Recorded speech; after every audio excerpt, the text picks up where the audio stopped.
ഗാർഗ് ദ്വീപ് ആക്രമിച്ചാലോ എണ്ണശാലകൾ ആക്രമിച്ചാലോ അരമണിക്കൂർ മതി.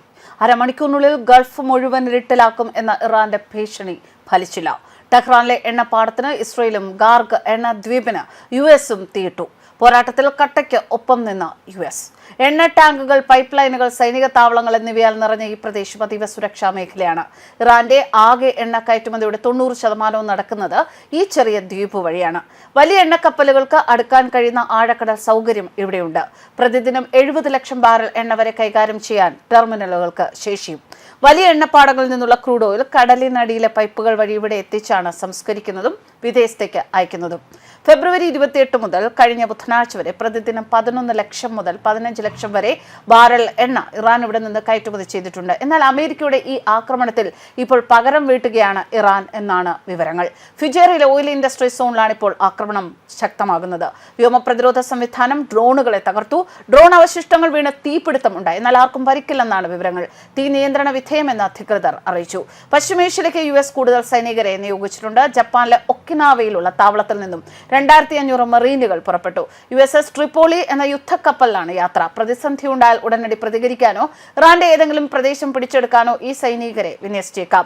മറീനുകൾ കരയിലും കടലിലും പോരാടാൻ വൈദഗ്ധ്യമുള്ളവരാണ് എങ്കിലും ഇറാനെതിരെയുള്ള യുദ്ധത്തിൽ വിന്യസിക്കപ്പെടുന്ന ആദ്യത്തെ കരസേനാ വിഭാഗം എന്നാണ് ഇവരെ വിശേഷിപ്പിക്കുന്നത്.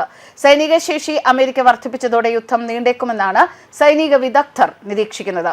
ഇറാന്റെ എണ്ണ കയറ്റുമതിയുടെ പ്രധാന കേന്ദ്രമായ ഗാർഗ് ദ്വീപിൽ ആക്രമണം നടത്തിയതിന് പിന്നാലെയാണ് യുഎസിന്റെ നീക്കം. ഗാർഗ് ദ്വീപിലെ സൈനിക കേന്ദ്രത്തെയാണ് ലക്ഷ്യമിട്ടതെന്നും എന്നാൽ അടുത്തതായി എണ്ണ ഉൽപാദന കേന്ദ്രങ്ങൾ ആക്രമിക്കപ്പെട്ടേക്കാം എന്നും ട്രംപ് മുന്നറിയിപ്പ് നൽകിയിരുന്നു. ഇറാനിയൻ എണ്ണ കയറ്റുമതി മേഖലയുടെ ഹൃദയമാണ് ഈ ചെറുപവിഴപ്പുറ്റ ദ്വീപ്.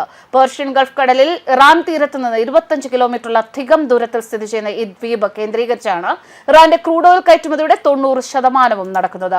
8 കിലോമീറ്റർ നീളവും 5 കിലോമീറ്ററോളം വീതിയും മാത്രമാണ് ഈ ദ്വീപിനുള്ളത്. ഇറാനിലെ എണ്ണ ഉൽപാദന നിലയങ്ങൾ ആക്രമിക്കപ്പെട്ടാൽ അമേരിക്കയുമായി ബന്ധമുള്ള എണ്ണ ഉൽപാദന നിലയങ്ങളെയും ആക്രമിക്കുമെന്ന് ഇറാൻ സൈനിക വക്താവ് പ്രതികരിച്ചു. ഇറാന്റെ എണ്ണ ഉൽപാദന കേന്ദ്രങ്ങൾക്ക് നേരെ ആക്രമണമുണ്ടായാൽ പശ്ചിമേഷ്യയിൽ യുഎസിന് ഓഹരി പങ്കാളിത്തമുള്ളതോ യുഎസുമായി സഹകരിക്കുന്നതോ ആയ എണ്ണ കമ്പനികളുടെ എല്ലാ സന്നാഹങ്ങളും തകർത്ത് ചാരമാക്കും എന്നായിരുന്നു റിപ്പോർട്ടുകൾ. നേരത്തെ ഇറാന്റെ പുതിയ പരമോന്നത നേതാവ് മുസ്തഫ ഖമനിയെ കുറിച്ച് വിവരം നൽകുന്നവർക്ക് യുഎസ് സ്റ്റേറ്റ് ഡിപ്പാർട്ട്മെന്റ് $10 മില്യൺ പാരിതോഷികം പ്രഖ്യാപിച്ചിരുന്നു. മുസ്തഫ ഖമനിക്ക് പുറമെ ഇറാൻ ആഭ്യന്തരമന്ത്രി ഉൾപ്പെടെയുള്ള സർക്കാരിലെ പ്രധാന നേതാക്കളുടെ പേരുകളും പട്ടികയിലുണ്ട്.